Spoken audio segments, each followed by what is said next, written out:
Hello friends, good afternoon. कैसे हैं आप सभी? अन अकेडमी के इस platform let's crack UP exam पर आप सभी का बहुत बहुत स्वागत है, बहुत बहुत अभिनंदन है। ये है हमारी पूरी टीम जो आपको प्रिपरेशन कराएगी यूपीपीएससी मेंस की। यूपीपीएससी मेंस की तैयारी के लिए हमने एक प्रैक्टिस बैच बनाया है जिसपे आपको पूरी प्रिपरेशन मिलेगी। पूरा सिलेबस के अकॉर्डिंग कोर्स पढ़ाया जाएगा और हमारी पूरी टीम ने ठाना है कि आपको सफलता दिलाना है। मैं आपको यहाँ हिंदी पढ़ाऊंगी। मेरी टाइमिंग होगी 3 PM पर। मैं आपको यहाँ हिंदी पढ़ाऊंगी मेरे दोस्तों। तो स्वागत है आप सभी का अन अकेडमी के इस platform let's crack UP exam पर।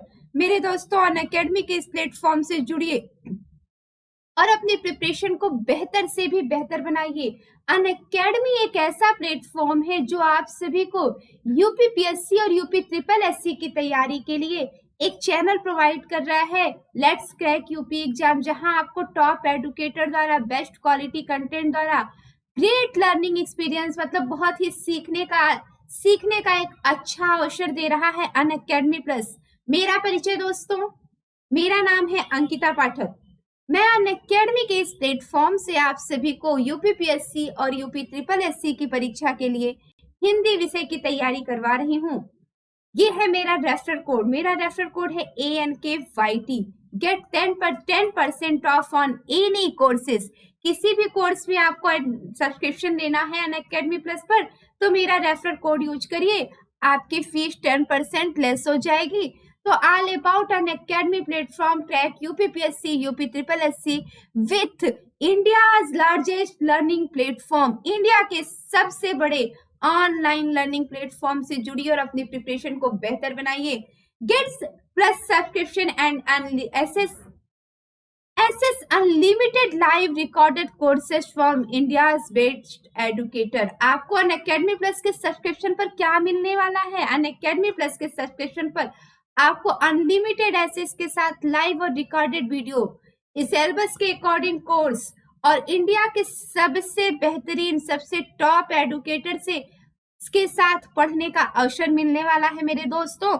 तो अन अकेडमी प्लस ज्वाइन करिए और अपनी प्रिपरेशन को बेहतर बनाइए। यहाँ आपको लाइव टेस्ट क्विज होगा, डेली लाइव क्लास होगी, स्ट्रक्चर्ड कोर्स होगा, लाइव टेस्ट क्विज होगा, अनलिमिटेड एसेस के साथ पढ़ने का अवसर मिलेगा। तो बेहतर से भी बेहतर क्लास को में अगर आपको पढ़ना है, आपको सब्सक्रिप्शन लेना है तो अन अकेडमी प्लस का सब्सक्रिप्शन ले लीजिए मेरे दोस्तों, आपकी प्रिपरेशन बेहतर हो जाएगी।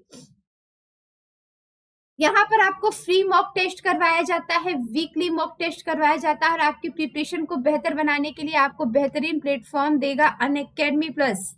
तो मेरे दोस्तों, अन अकेडमी प्लस से जुड़िए और अपनी प्रिपरेशन को बेहतर बनाइए। अपनी प्रिपरेशन को बेहतर बनाने का एकमात्र साधन आपके पास अन अकेडमी प्लस है, क्योंकि आपको यहाँ फ्री मॉक टेस्ट के माध्यम से अन अकेडमी क्या करवा रहा है?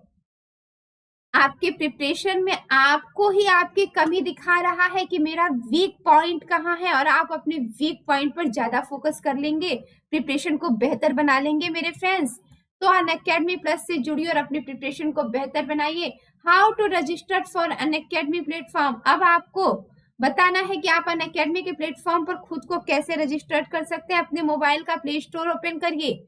प्ले स्टोर में अन अकेडमी का लर्निंग ऐप डाउनलोड करके जिस परीक्षा की प्रिपरेशन करना है डाल दीजिए। फिर अपने पसंदीदा शिक्षक से पढ़ना शुरू कर दीजिए। जब आपको लगे कि अब हमने पढ़ाई शुरू कर दी है तो आप सभी अन अकेडमी प्लस पे पढ़ने के साथ साथ अब हमें अन अकेडमी प्लस का सब्सक्रिप्शन ले लेना चाहिए। तो आपका 1 मंथ की सब्सक्रिप्शन फीस है 1400 रुपीज, 6 मंथ की है 5600 रुपीज। अगर आपको सिर्फ जो है तैयारी करनी है, ट्राई करना है तो कर लो ट्राई, वरना best option for you 12 month subscription 7000 rupees. ये 7000 रुपीज भी 10% लेस हो जाएगी, ये फीस भी आपकी 10% लेस हो जाएगी। अन अकेडमी प्लस पे आपकी फीस हो जाएगी, मेरा रेफरल कोड यूज करना, आपकी फीस हो जाएगी 12 मंथ की 6300 रुपीज। कितनी हो जाएगी? आपके 12 मंथ की फीस हो जाएगी 6300 रुपीज फीस हो जाएगी। तो लेस फीस के साथ, अच्छी फीस के साथ आप अपनी प्रिपरेशन को बेहतर बना सकते हैं। मेरा रेफरल कोड है ANKYT, get 10% off on ANE courses. आप अपनी फीस में 10% लेस कर सकते हैं किसी भी कोर्स के लिए मेरे दोस्तों। तो बेहतर से भी बेहतर प्लेटफॉर्म है आप सभी के पास अनअकैडमी प्लस। आइए अब आज की क्लास शुरू करते हैं। आज का मेरा न्यू टॉपिक है, आज का मेरा टॉपिक है उपसर्ग। आज हम किस टॉपिक पर चर्चा करेंगे? आज हम उपसर्ग पर चर्चा करने जा रहे हैं।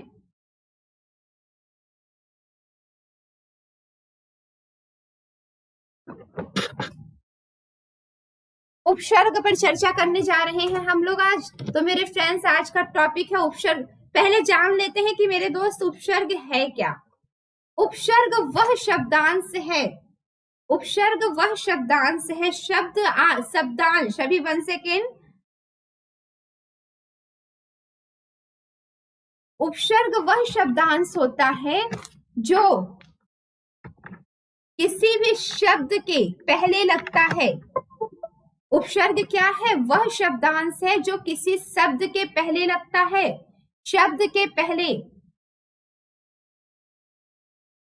उपसर्ग शब्दांश है जो शब्द के पहले लगकर शब्द का अर्थ बदल देता है, शब्द के अर्थ में परिवर्तन ले आता है। उपसर्ग क्या है? वह शब्दांश है जो शब्द के पहले लगेगा और शब्द के अर्थ में परिवर्तन ला देगा। अब और कैसा परिवर्तन? सार्थक परिवर्तन लाता है मेरे दोस्तों। कैसा परिवर्तन लाता है? तो सार्थक परिवर्तन लाने वाला शब्दांश होता है उपसर्ग। आइए देखते हैं यहाँ क्या लिखा है। उपसर्ग कुछ ऐसे शब्दांश है जो पूरे शब्द से जुड़कर, शब्द के पहले जुड़कर, कहा मैंने अभी बताया उपसर्ग एक शब्दांश है जो शब्द के पहले जुड़ता है, अभी मैंने आपको बताया। तो वही बात यहाँ भी कही जा रही है कि शब्द के पहले जुड़कर उनके अर्थ में कई तरह का परिवर्तन ला जाता है, अर्थ में जो है भिन्न भिन्न तरीके से परिवर्तन लाने का कार्य करता है, शब्द के और विशेषता को बदल देता है। जैसे खाना है आहार, आहार के आगे अगर परि उपसर्ग जुड़ गया तो क्या हो गया? परिहार, मतलब त्याग या दूर करना।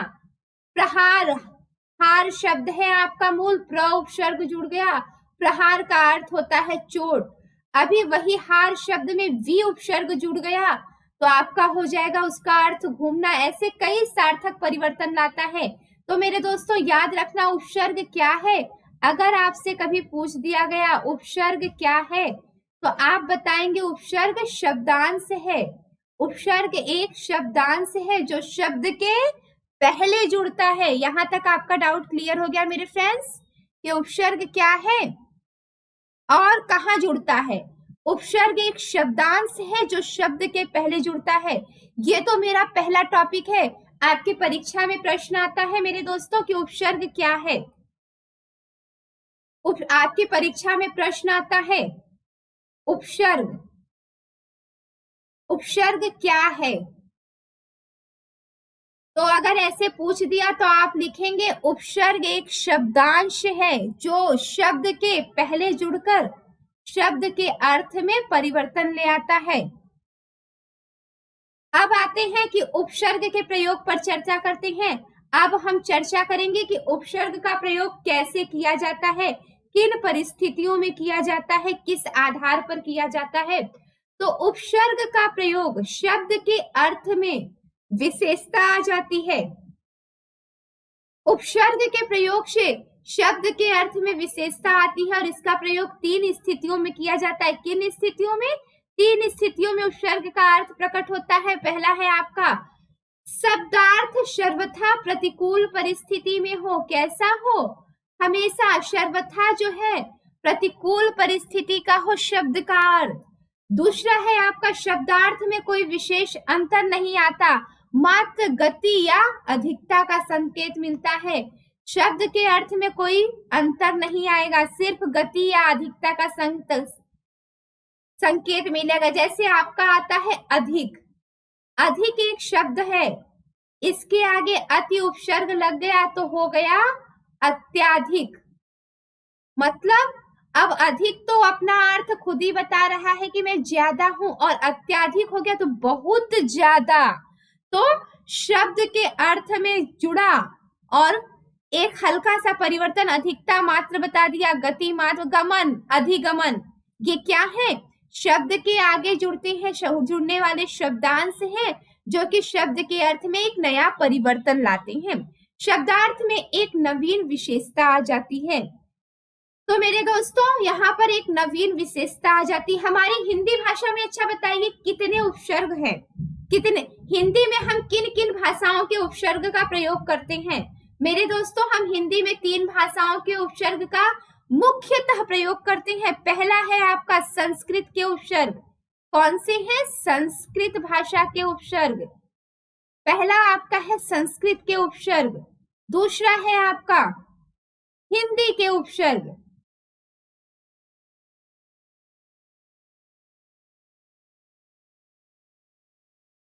और तीसरा होता है आपका उर्दू के उपसर्ग। क्या होता है? उर्दू, उर्दू के उपसर्ग, ठीक ना? तो ये जो है हमने बताया कि हमारी हिंदी भाषा में किन किन भाषा के उपसर्गों का प्रयोग किया जाता है। घबराइए नहीं मेरे दोस्तों, मैं इसको आपको डिटेल में पढ़ाऊंगी, डिटेल में समझाऊंगी कि क्या संस्कृत के उपसर्ग हैं, क्या हिंदी के उपसर्ग हैं, क्या उर्दू के उपसर्ग हैं, इनमें क्या प्रयोग होता है, सबके मैं अर्थ के साथ आप सभी को समझाने जा रही हूँ। इन उपसर्गों पर मैं अर्थ के साथ चर्चा करने जा रही हूँ। आइए शुरू करते हैं। पहला टॉपिक है मेरा आज का, ये पहला है आपका संस्कृत के उपसर्ग। अच्छा मेरे दोस्तों, संस्कृत क्या है? संस्कृत क्या है बता सकते हैं आप सभी कि संस्कृत क्या है? संस्कृत है वह भाषा जिसका प्रयोग देवनागरी लिपि, संस्कृत का दूसरा नाम है देवनागरी लिपि, देवनागरी लिपि। संस्कृत क्या है? देवनागरी लिपि है, एक लिपि है जिसको हम संस्कृत कहते हैं। देवताओं के काल से बोली जाने वाली भाषा क्या है? संस्कृत है। तो आइए शुरू करते हैं। पहले संस्कृत का उपसर्ग। संस्कृत के उपसर्ग प्रायः हिंदी प्रयोग, संस्कृत के उपसर्गों का प्रयोग प्रायः हिंदी के रूप में होता है। जैसे ये संस्कृत के उपसर्ग हैं परा, पर, प्र, परा, अप, सम, अनु, अव, अलम, अवि, आ, निशु, निर, दुष, दुर, वी, आंग, नी, अधि, अपि। घबराइए मत कि मैम ये जल्दी जल्दी क्या बोलती जा रही हैं। मैं इसको बिल्कुल डिटेल में मैम आपको समझाएंगे। बिल्कुल मेरे फ्रेंड्स, कहीं से भी आपके मन में आज के बाद उपसर्ग टॉपिक को लेकर डाउट नहीं रहेगा। शु है, अव है, अभि, परि, उप, इति, तिरश, पुरा, प्राक, प्रादुर, बहि। आपको ये याद रखना है कि यह उपसर्ग किस भाषा से लिए गए हैं। तो ये उपसर्ग मेरे फ्रेंड्स संस्कृत भाषा से लिए गए हैं। किस भाषा से लिए गए हैं? संस्कृत भाषा से लिए गए उपसर्ग हैं ये सभी। आइए, ये है उपसर्ग। तो ये उपसर्ग है अति उपसर्ग। अति उपसर्ग का क्या है? अर्थ होता है अधिक या सीमा से परे। अति उपसर्ग जैसे आपका काल शब्द है, काल मूल शब्द है आपका काल, इसमें आप अति उपसर्ग जोड़ देंगे। अति उपसर्ग का प्रयोग आपने कर दिया तो क्या हो गया? अतिकाल, अतिकाल। अभी मैंने बताया अधिक उपसर्ग में अति उपसर्ग, अधिक शब्द में अति उपसर्ग जुड़ गया, अधिक शब्द है अति उपसर्ग जुड़ गया तो क्या हो गया? अत्याधिक। क्या हो गया? अत्याधिक।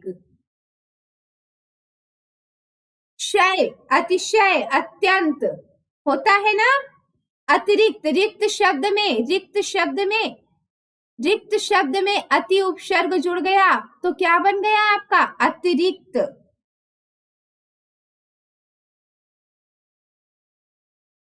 ये क्या है? हमारे अति उपसर्ग से बनने वाले शब्द हैं। ये क्या है?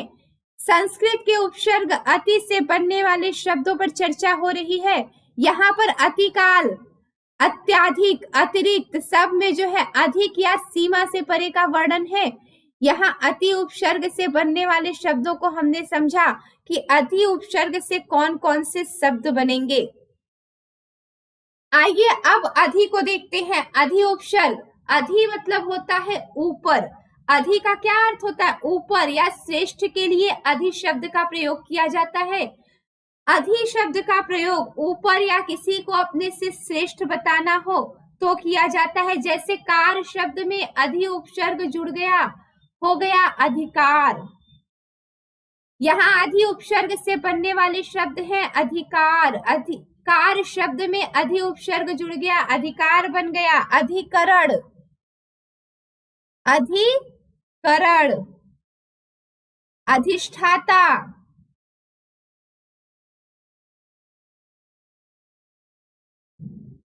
आध्यात्म,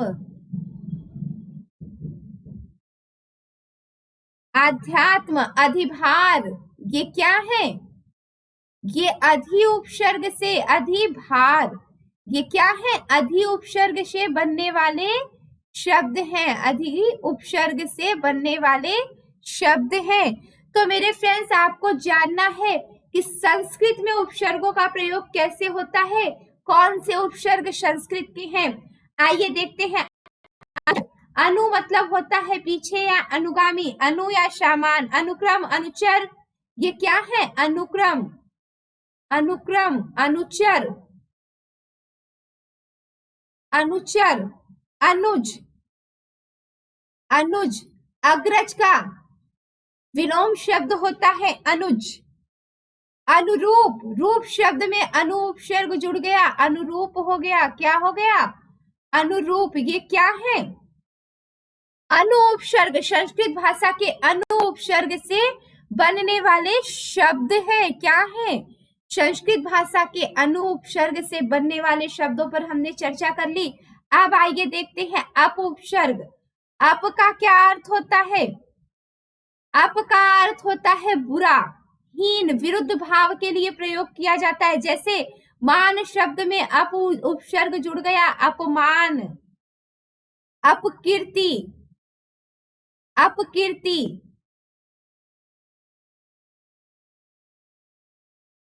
अपभ्रंश।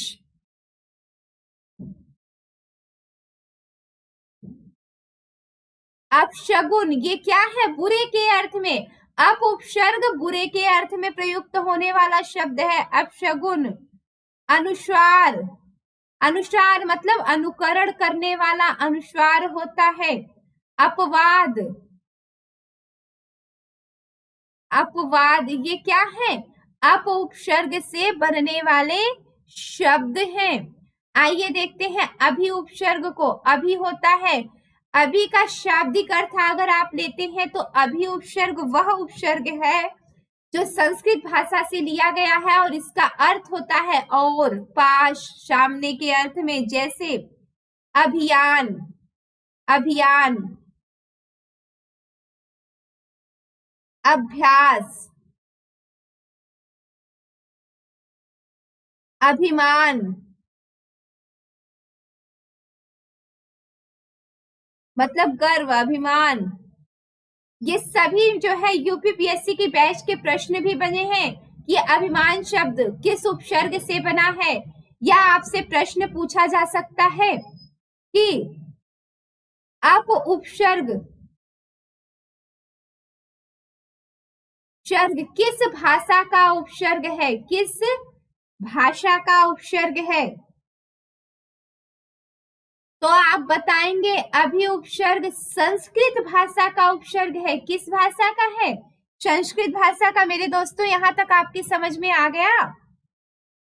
ये भी संस्कृत के ही उपसर्ग हैं। अव का अर्थ होता है नीचे, हीन, अभाव। जैसे अवगत, अवगाह,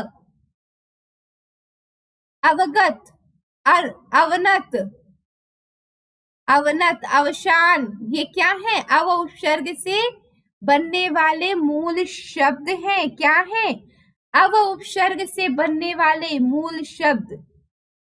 आ उपसर्ग का प्रत्यय जब आ उपसर्ग का जब प्रयोग होता है किसी शब्द में तो वहां एक अलग अर्थ मिलता है समेत के शब्द में या तक के शब्द में, समेत या तक के अर्थ में। जैसे आकर्षण, आकर्षण, आकार, कार शब्द में जुड़ गया आ उपसर्ग आकार, आचरण, आचरण। ये क्या है? आ उपसर्ग से बनने वाले शब्द हैं मेरे दोस्तों। क्या है? आ उपसर्ग से बनने वाले शब्द हैं। अलम होता है, अलम, अलम या अवीर, अलम है या अवीर है, तो अलम से बनने वाला यथेष्ट, पर्याप्त, जैसे अलंकार, अलंकृत। अलम उपसर्ग से बनने वाला एक शब्द आप बहुत ही अच्छे से जानते हैं, अलंकार। अलम का अर्थ ही होता है श्रृंगार करना, तो यहाँ अलम शब्द से बना है अलंकार। अलंकृत मतलब सजावट करना, अलंकृत करना, अलंकृत। फिर है आपका संस्कृत का उपसर्ग अवीर। अवीर उपसर्ग से बनने वाले शब्दों को देखना है मेरे दोस्तों। आइए देखते हैं अवीर उपसर्ग से बनने वाले शब्द निम्न में से कौन से हैं। तो प्रकट, बाहिर। मेरे दोस्तों, इसका अवीर का मतलब होता है प्रकट करना या बाहर कर देना, प्रकट करना या बाहर कर देना, जैसे आविर्भाव,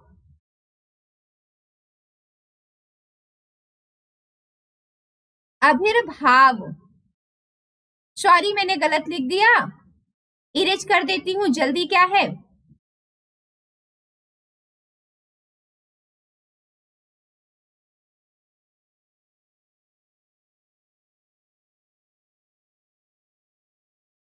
क्या होता है?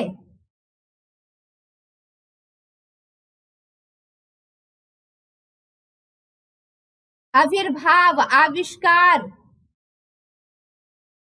आविष्कार होता है। मैंने एक मात्रा लगा दी, लो दो कर दिया, आविष्कार।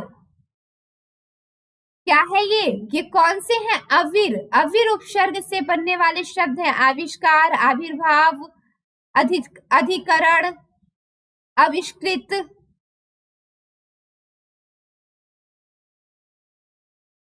इति, मैंने विलोम शब्द में आपको पढ़ाया था, इति का अर्थ, इति होता है अंत को। इति क्या कहते हैं? किसी भी भाषा, किसी भी चीज के समापन को इति कहते हैं। तो इति का अर्थ होगा अंत या समाप्ति, जैसे इतिश्री, इतिश्री क्या हो गया? इतिश्री।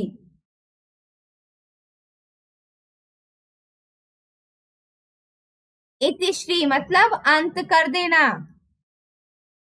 इति का अर्थ होता है इतिवृत्त, इति उपसर्ग से बना है इतिवृत्त।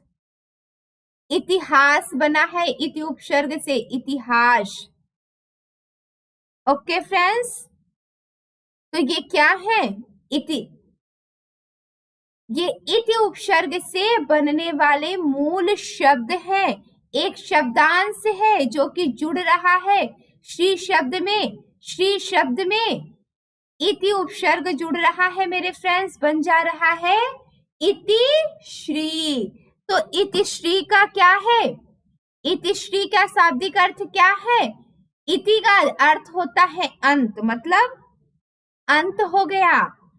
इतिहास, इतना ही हास, इतना ही प्यारी, इतिवृत्ति, इति से अंत जुड़ा इति उपसर्ग संस्कृत का उपसर्ग है जो कि एक नया अर्थ देता है आप सभी को। आइए देखते हैं उत और उद उपसर्ग को। उत और उद, उत और उत उपसर्ग क्या है? श्रेष्ठ के अर्थ में बताता है, ऊपर के अर्थ में बताता है, जैसे उत्कर्ष, उत्कर्ष। उत्तम, उत्तम का अर्थ ही होता है अच्छा, होता है ना, उत्तम। उन्नति, उन्नति, उल्लेख। ये क्या है? इति उपसर्ग से उत और उद उपसर्ग से बनने वाले शब्द हैं मेरे फ्रेंड्स। आपने जाना कि आज संस्कृत में कौन कौन से उपसर्ग हैं, ध्यान दीजिए। ये संस्कृत के उपसर्ग हैं अव, आ, अलम, आवरी, इति, उदत, अप, तिरस, दुष, दुर, निर, निश, नि, परा, प्र। ये क्या है? हमारे संस्कृत भाषा से बनने वाले उपसर्ग हैं। इनके मूल शब्द बनते हैं। उप का अर्थ होता है निकट या सदृश। उप उपसर्ग से बनने वाले शब्द हमेशा निकट शब्द के अर्थ को देते हैं, जैसे आपका है उपकार, उपकार क्या हो गया? उपकार, उपदेश, उपदेश, उपभेद, उपयोग, ये क्या है? निकट या सदृश गौर छोटा सा अर्थ दे रहे हैं, सदृश का अर्थ दे रहे हैं। उपकार मतलब भलाई करना, उपदेश मतलब उपदेश देना, उपभेद और उपयोग का प्रयोग किया जा रहा है। आइए देखते हैं तिरस शब्द को। तिरस क्या है? तिरस का अर्थ होता है हीन या तुच्छ, किसी भी चीज को तिरस्कार कर देना, हीन भाव से देख लेना। तो यहाँ संस्कृत में उपसर्गों पे चर्चा हो रही है, तो यहाँ हो जाएगा तिरस्कार, तिरोहित, तिरोभाव क्या है? तिरस्कार,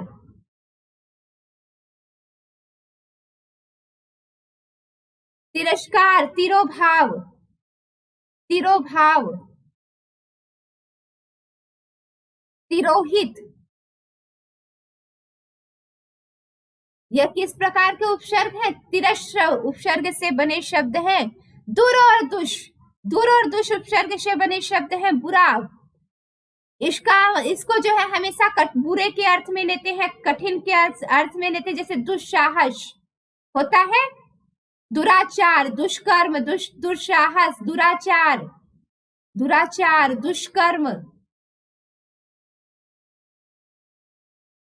दुस्साहस, दुर्दशा, दुर्गम, दुर्गम, दुर्दशा हमेशा बुरा का अर्थ आ रहा है।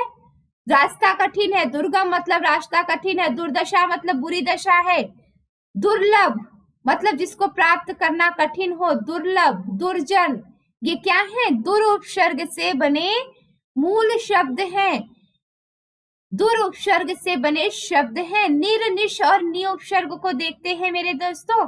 निर, निश और नि उपसर्ग, इसका अर्थ हमेशा भीतर के अर्थ में होता है, नीचे होता है, निषेध होता है। जैसे निर्देश, निर्दर्शन, निर्देश, निर्दोष, निर्दोष मतलब कोई गुनाह नहीं किया है। निष्कृष्ट, निष्कृष्ट, निकृष्ट, निदर्शन, निपात, निपात, निषेध, निषेध तो मैंने यहां लिख भी दिया है। निरूपण, निरूपण, ये क्या है? निरूपसर्ग से बनने वाले शब्द हैं। क्या है? निरूपसर्ग से बनने वाले शब्द हैं, जो कि अर्थ को बदल देते हैं। दोष में निरूपसर्ग लगा, निर्दोष हो गया, निर्दोष हो गया। दोष शब्द में निरूपसर्ग लग गया, निर्दोष हो गया, बगैर किसी दोष का। निर्दर्शन मतलब किसी चीज को निर्देश देना। निपात, दुर्लभ, पाना कठिन है। निरूपण, ये निरूपसर्ग से बनने वाले शब्द हैं। आइए देखते हैं, अब संस्कृत उपसर्ग परा पर चर्चा करते हैं मेरे दोस्तों। ये है संस्कृत का उपसर्ग परा। परा उपसर्ग क्या है? आसपास, चारों ओर, पूर्णतः, अतिशय, मतलब पराजय, पराभाव, आसपास की चीजें, पराभाव, पराभाव, पराजय, पराजय, परिलक्ष्य, पराक्रम, परास्त, ये क्या है? परा उपसर्ग से बनने वाले शब्द है। प्र शब्द है, प्र शब्द का प्रयोग होता है। इसके बाद आपका मेरे दोस्तों प्र है प्रकाश, प्रकाश, परिभ्रमण,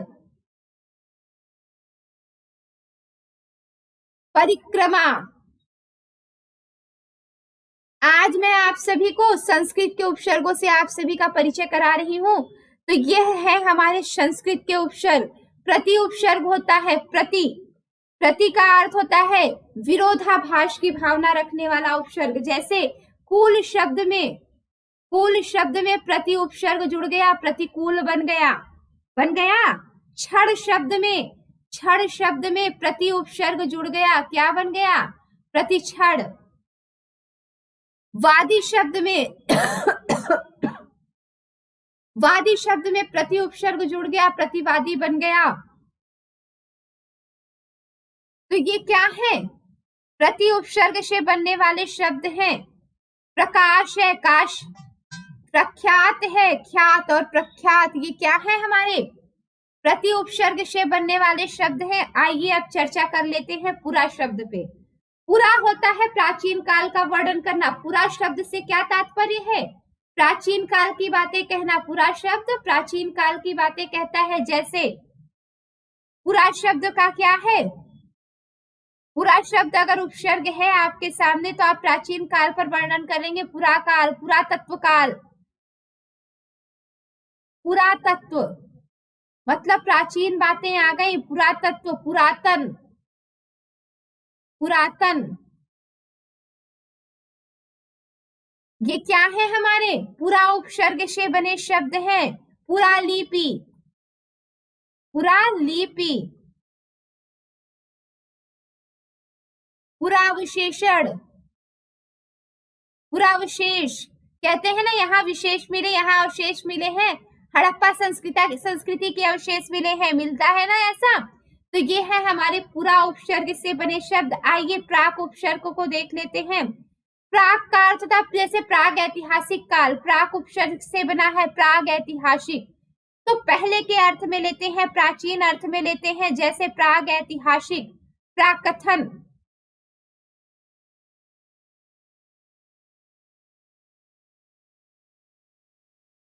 प्राकथन, प्राक्रम, प्राक्रम, प्राग ऐतिहासिक अभी मैंने बताया ही।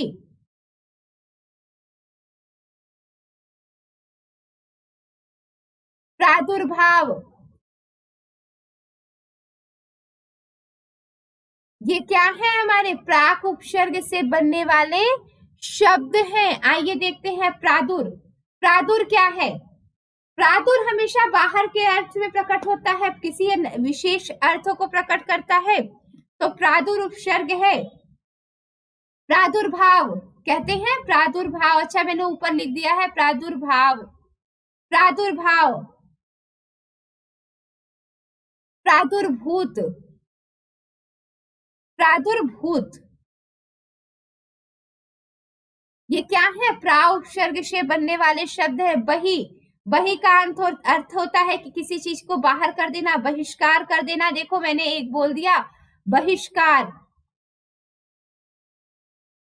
बहिष्कार, बहिरंग, बहिष्कार है, बहिरंग है, बहिजात है। ये क्या है? बही उपसर्ग से बनने वाले शब्द हैं। कौन से शब्द हैं? उपसर्ग शब्द है। बही उपसर्ग से बनने वाले उपसर्ग शब्दों की चर्चा हो गई। आइए अब देखते हैं वी उपसर्ग से बनने वाले शब्द। वी उपसर्ग से बनने वाले शब्द कौन कौन से हैं? भिन्न के अर्थ में प्रयुक्त होता है वी उपसर्ग। किसी भी चीज को भिन्न के अर्थ में दे दे, जैसे विकास, विज्ञान, विकास, विज्ञान, विवाद, विशेष, विशेष, विस्मरण, किसी भी चीज को भूल जाना, विस्मरण। ये क्या है? वी उपसर्ग से बनने वाले शब्द है। सन और शम के अर्थ में देखते हैं तो आपका आ जाता है संकल्प, मतलब दृढ़ निश्चय, संकल्प, संकल्प, संगम, संतोष। ये क्या है? सम उपसर्ग से बनने वाले मूल शब्द हैं। आइए नेक्स्ट पे चलते हैं। ये तो हमने चर्चा कर दी संस्कृत के उपसर्गों की। देख लेते हैं संस्कृत के कितने उपसर्ग हमने पढ़ा। हमने पढ़ा संस्कृत के अव उपसर्ग को, अव, आ, अलम, अविर, इति, उत और उद। सबको मैंने अर्थ के साथ आपको समझा दिया। अब आपके पास अगर उपसर्ग टॉपिक से क्वेश्चन आता है तो आपके मन में संस्कृत के उपसर्ग को लेकर हमारी समझ से तो कंफ्यूजन खत्म हो गया होगा। आगे हम हिंदी के उपसर्ग पर चर्चा करेंगे। अप, तिरश, दुर, दुष, निर, निश, नी, परा, पर, प्र, प्रति, पूरा, प्राक, प्रादुर, प्रबही, वी और शन, शन ये क्या है? संस्कृत के उपसर्ग हैं। आइए अब हिंदी के उपसर्गों पर चर्चा करते हैं। तो मेरे फ्रेंड्स, मैंने बताया था कि उपसर्ग हमारे भाषा में हम 3 उपसर्गों का प्रयोग करते हैं, संस्कृत के उपसर्ग, हिंदी के उपसर्ग और उर्दू के उपसर्ग। संस्कृत के उपसर्ग के बाद आता है हिंदी के उपसर्ग। हिंदी उपसर्ग प्रायः संस्कृत उपसर्गों के अपभ्रंश होते हैं। हिंदी उपसर्ग क्या होते हैं? संस्कृत उपसर्गों के अपभ्रंश। अपभ्रंश का अर्थ क्या होता है मेरे दोस्तों? आप सभी बताइए मुझे कि अपभ्रंश का क्या अर्थ होता है। किसी के मन में ये प्रश्न, इस प्रश्न का जवाब है कि अपभ्रंश का क्या अर्थ होता है? अपभ्रंश का अर्थ होता है बिगड़ा हुआ रूप। क्या? बिगड़ा हुआ रूप।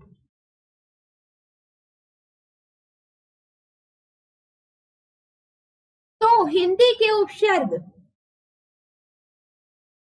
प्रायः संस्कृत के उपसर्गों से आते हैं। कहां से आते हैं? संस्कृत के उपसर्गों से आते हैं और विशेषकर तद्भव शब्दों के पूर्व आते हैं। क्या है? ज्यादातर ऐसा होता है कि तद्भव शब्द के पूर्व लगते हैं। संस्कृत के उपसर्ग, ध्यान रखो, संस्कृत के उपसर्ग तत्सम शब्दों के पहले लगते हैं, प्रायः तत्सम शब्दों के पहले लगते हैं। और हिंदी के उपसर्ग क्या है? तद्भव शब्दों के पहले लगते हैं। तद्भव शब्दों के पहले लगते हैं। ये आप अपने मन से डाउट निकाल दीजिए, पहचानने और बनाने का नियम अपने आप समझ में आ जाएगा। अगर आपसे कभी उपसर्ग पूछ दिया गया कि ये उपसर्ग किस भाषा से लिया गया है, तो आप बड़े आसानी से बता देंगे कि ये संस्कृत का है, ये उर्दू का है, यह जो है हिंदी का है। आप देखिएगा कि शब्द क्या है, तत्सम है या सब तद्भव है। जैसे मैंने अधिक या भ्रमण शब्द ले लिया। भ्रमण क्या है? तत्सम शब्द है। भ्रमण क्या है हमारा? तत्सम शब्द है। इसके सामने आप परि शब्द लगा दिए, बन गया परिभ्रमण। ये परि उपसर्ग किस भाषा का है? संस्कृत का है। तो संस्कृत और हिंदी के उपसर्ग के बीच में इतना संबंध है कि दोनों एक दूसरे के बीच सामंजस्य स्थापित करने वाले लगते हैं। लगता है कि दोनों एक दूसरे के बीच सामंजस्य पैदा कर रहे हैं, सामंजस्य स्थापित कर रहे हैं। आइए, हिंदी के उपसर्ग हैं अध, अन, उ, उन, औ, कु, दु, नी, वीर, हर, श और शु। ये क्या है? घबराइएगा मत। अगर मैम इतना जल्दी जल्दी पढ़ दे रही है तो बिल्कुल घबराइएगा नहीं। मैम आपको डिटेल में भी पढ़ा रही हैं। आपको जल्दी जल्दी पढ़ने से ज्यादा फर्क नहीं पड़ेगा, क्योंकि मैम आपको डिटेल में पढ़ाएंगी। तो अ उपसर्ग है हिंदी का। अ उपसर्ग हिंदी का जब होता है तो वहां पर आपका चेत शब्द है, चेत मूल शब्द है। चेत, उसमें अ शब्दांश जुड़ गया, बन गया अचेत। अनजान, जान शब्द है, वहां अ उपसर्ग जुड़ गया, बन गया अनजान। अजान, सॉरी अनजान बोल रही हूं, तो अन उपसर्ग से बनेगा अजान। अन उपसर्ग से बनेगा अनजान। मैंने गलत बोल दिया था। अबेर, बेर शब्द है। बेर क्या है आपका? बेर आपका तद्भव शब्द है। इसके आगे अ लगा दीजिए, अबेर हो जाएगी कि देर हो रही है। मोल शब्द है, मोल शब्द है, अ उपसर्ग लग गया तो क्या हो गया? अनमोल। आइए अध उपसर्ग पर चर्चा करते हैं। अनोखा, ये क्या है? अ उपसर्ग वाले शब्द हैं। ये अ उपसर्ग का प्रयोग होने से बने शब्द हैं। आइए अब अर्थ पर चर्चा करते हैं। अर्थ का अर्थ होता है आधा। क्या होता है? आधा। जैसे अधपक, अधपक क्या कहते हैं? अधपक। अभिदाल अधपक है। क्या है? अधपक है।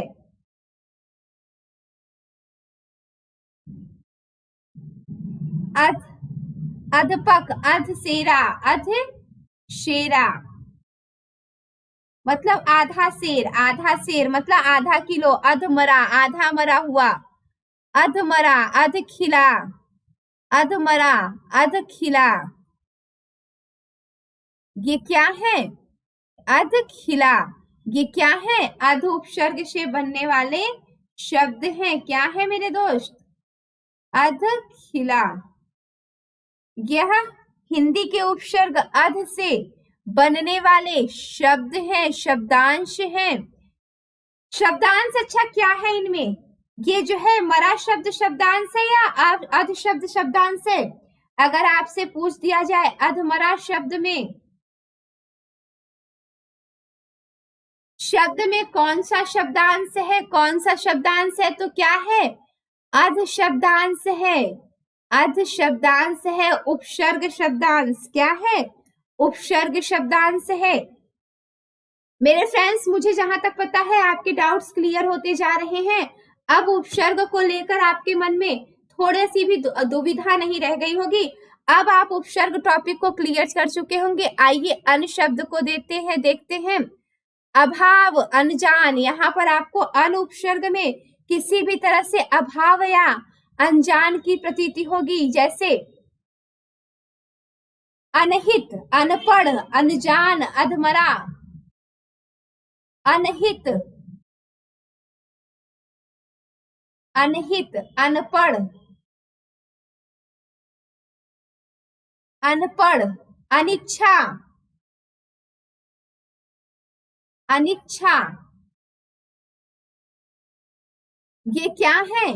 अन उपसर्ग। अन हिंदी के उपसर्ग अन से बनने वाले शब्द हैं। अनमोल। अनमोल मतलब जिसका कोई मोल न हो, अनमोल। अनमोल। अनसुनी, अनगिनत। अनगिनत कहते हैं ना, अनगिनत, गिना ना जा सके, अनगिनत। अनजान। अब आइए देखते हैं उपसर्ग पर चर्चा करते हैं मेरे दोस्तों। उपसर्ग क्या है?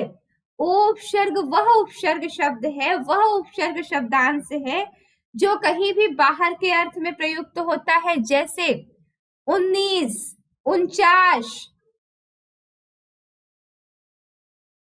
19, 49,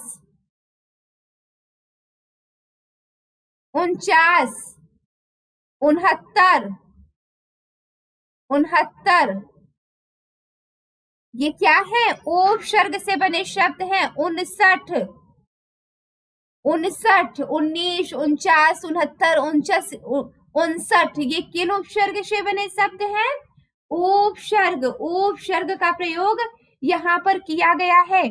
आइए देखते हैं, उपसर्गों की चर्चा करते हैं। हिंदी के उपसर्ग पढ़ रहे हैं हम लोग, तो अब यहाँ है उन उपसर्ग। अभी तक हमने केवल उपसर्ग हिंदी का पढ़ा, अब उन है। उन में क्या है? उन भी उन्हीं तरह से 69, 59,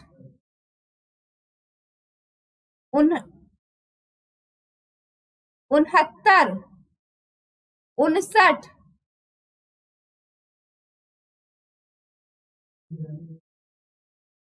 उन्माद, उन्माद। ये क्या है? उन उपसर्ग से बने शब्द हैं। अब आइए देखते हैं औ, अव, औ या अव कहते हैं। अवगत, अवगत,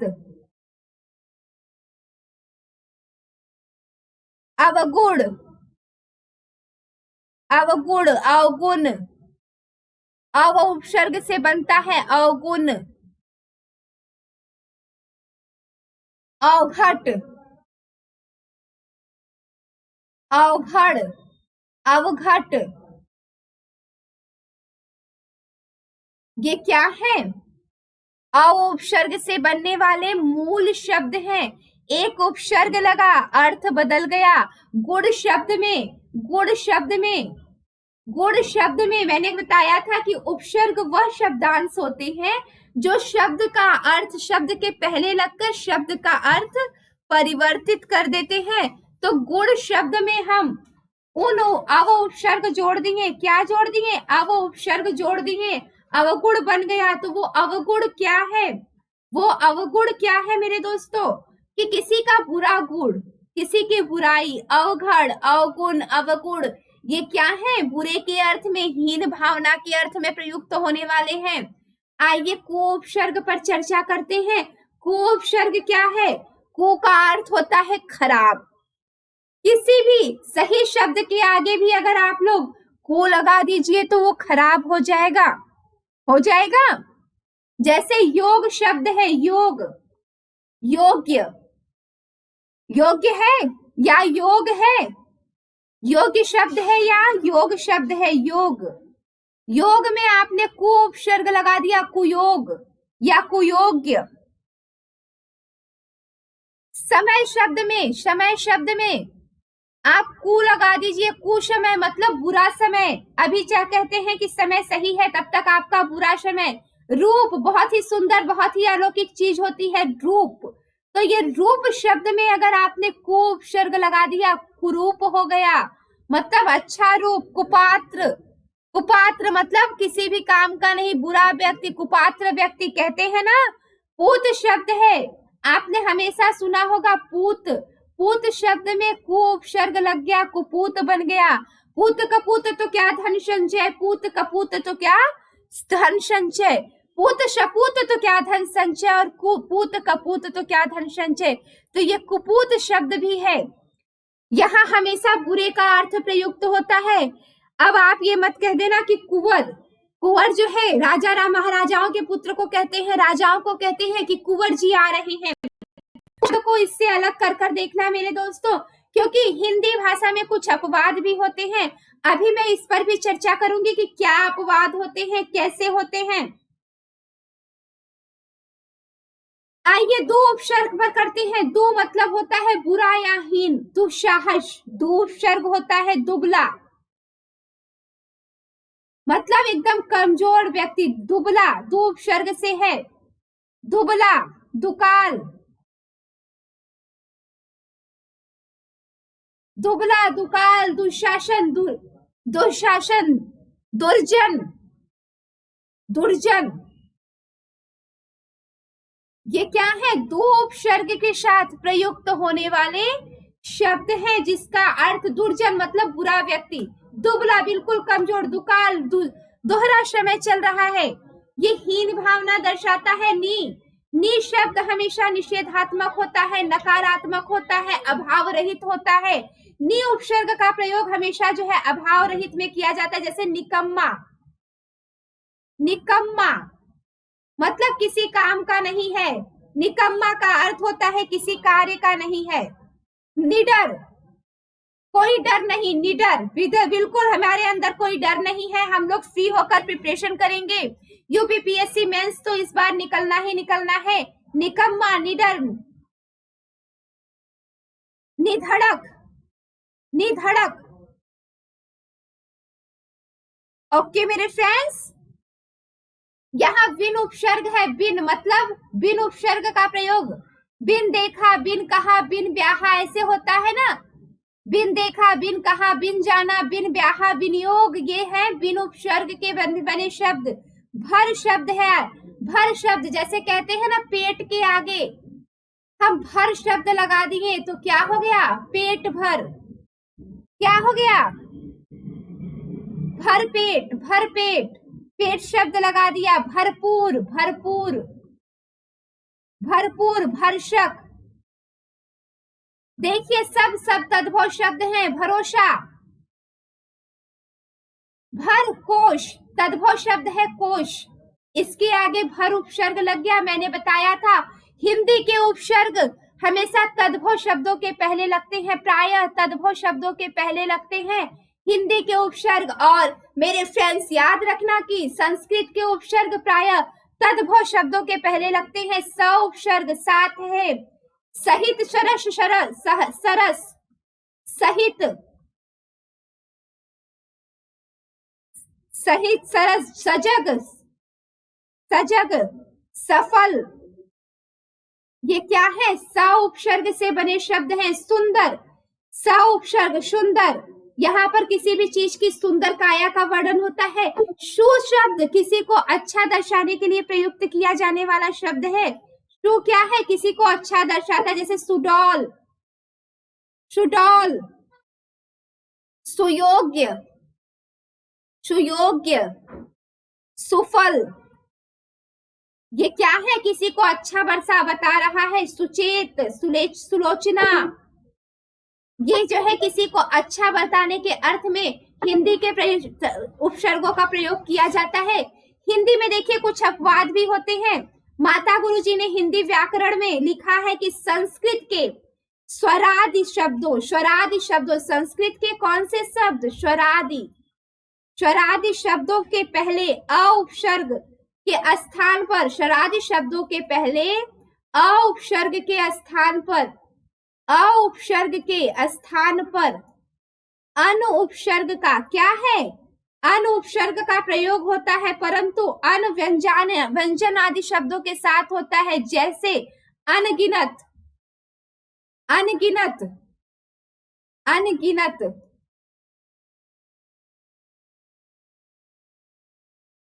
अनहित अनहित। ये क्या है? अलोप अलोप लोप शब्द के आगे जुड़ा है, ये गलती से लग जाता है। चपल अचपल चपल अचपल, ये क्या है? कैसे उपसर्ग हैं? अनमोल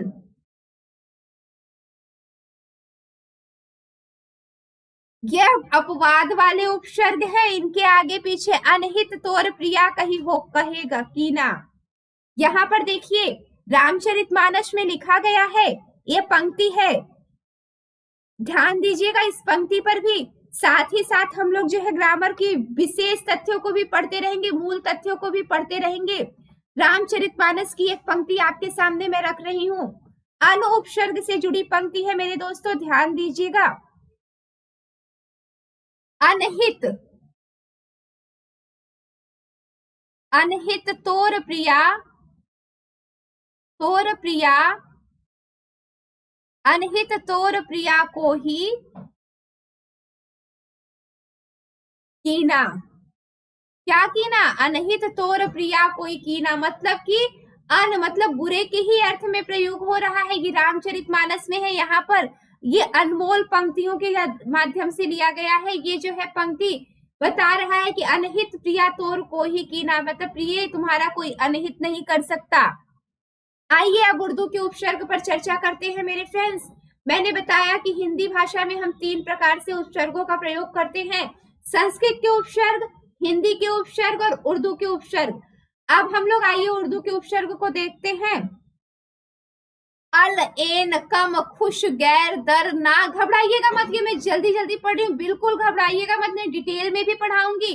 आपके पूरे डाउट्स को मैं यही क्लियर करूंगी। फिल फी बद बद वर बिल बिला वेल सर हम रहर, इन उपसर्गों से बने शब्द, ये उपसर्ग अगर आपके सामने आ गए तो ये उर्दू के उपसर्ग हैं।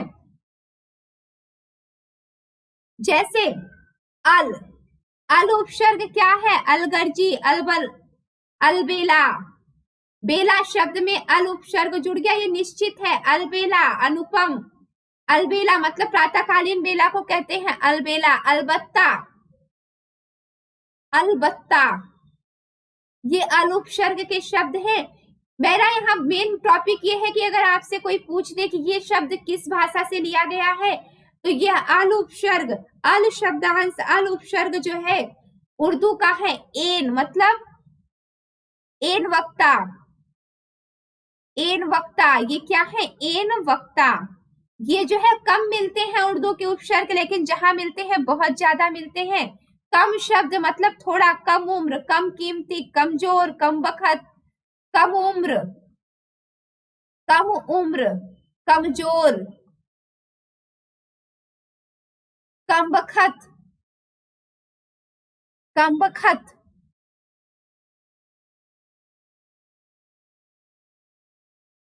कमशीन, ये क्या है? ये कम बखत, कमशीन तो शब्द ही लफ्ज ही उर्दू के हैं मेरे दोस्तों, है ना। इन सब का अर्थ थोड़े के अर्थ में प्रयुक्त होता है कि कम उम्र वाला, कमजोर, बहुत ही कमजोर, जिसके पास ताकत कम हो, कम बखत, कमशीन, ये हमारे उर्दू के शब्द हैं। आइए खुश उपसर्ग को लेते हैं। खुश शब्द का ही अर्थ होता है खुशी, अच्छा, तो क्या है? खुश मिजाज, खुशहाल, खुशबू, अच्छा अर्थ है खुशहाल, खुशहाल। खुशबू, बू शब्द है, उसमें खुश, उपसर्ग जुड़ गया खुशबू, खुशबू, खुशदिल, खुशदिल, खुशमिजाज, ये क्या है? खुश उपसर्ग से बने शब्द हैं। आइए अब चर्चा करते हैं गैर उपसर्ग पे। गैर मुमकिन, गैर मुल्क मतलब पराया। गैर का अर्थ ही होता है पराया। गैर मुल्क, गैर मुमकिन, गैर सरकारी। आप लोग कहते हैं ये गैर सरकारी काम है। मेरे दोस्तों ये गैर शब्द क्या है? उर्दू भाषा का उपसर्ग है। सरकारी शब्द के आगे लग गया उर्दू भाषा का उपसर्ग। सरकारी शब्द मतलब एकदम लीगल काम है। अभी आपने लिख दिया गैर सरकारी, गैर सरकारी, तो ये क्या हो गया? आपका उर्दू शब्द हो गया गैर सरकारी। ये आपकी किस भाषा का है बताइए? उर्दू भाषा का उपसर्ग है गैर। मेरे दोस्तों हम लोग जो है शब्दों को बहुत ही डिटेल में समझ रहे हैं, अच्छे से समझ रहे हैं, अच्छा लग रहा है। हम आज के बाद आपका उपसर्ग टॉपिक क्लियर कर दूंगी मैं। आज के बाद आप कहीं भी कोई भी उपसर्ग देखोगे तुरंत पहचान लोगे कि क्या है, यहाँ कौन सा उपसर्ग लगा है, किस शब्द में कौन सा उपसर्ग लगा है। अलबेला शब्द में अल उपसर्ग है, सरकारी शब्द में गैर उपसर्ग लगा दिया गैर सरकारी, कानूनी शब्द में गैर उपसर्ग लगा दिया गैर कानूनी, गैर कानूनी हो गया। गैर मिजाज, गैर मुल्क, मुल्क शब्द है, मुल्क भी उर्दू शब्द ही है मेरे दोस्तों। गैर शब्द लग गया,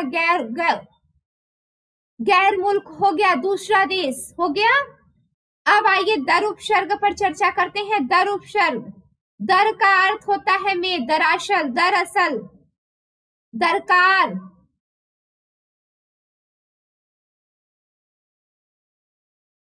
दरकार,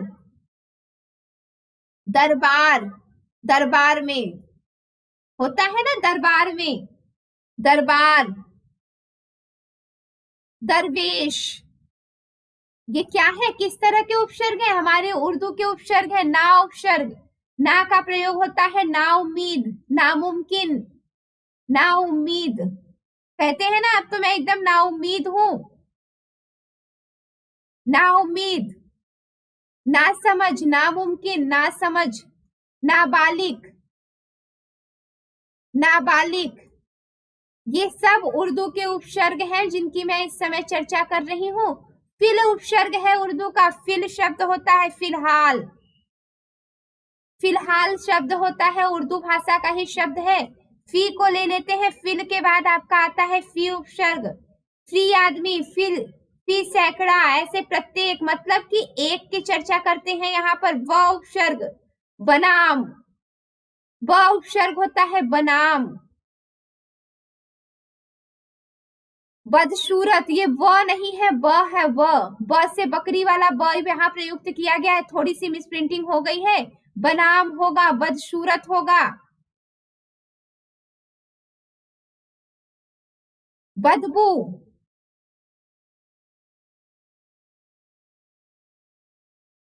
बदचलन। ये किस तरह के उपसर्ग हैं? ब भाषा के उपसर्ग हैं, ब से प्रयुक्त होने वाले उर्दू भाषा के उपसर्ग हैं।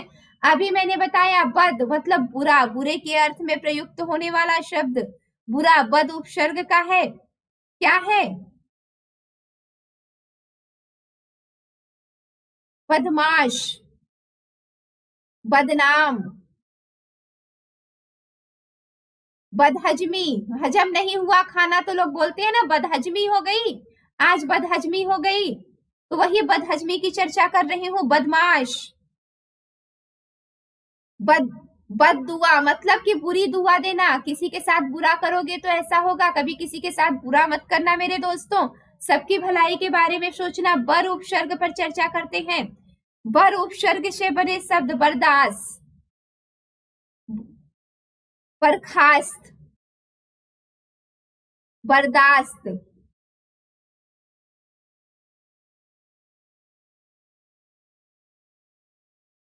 ये क्या है? बर उपसर्ग से बने शब्द हैं।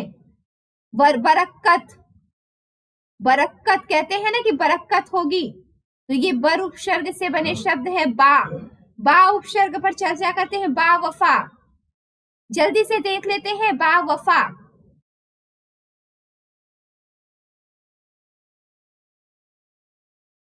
बा कलम, बकायदा, बाकायदा होता है, बकायदा नहीं होता है, बाकायदा।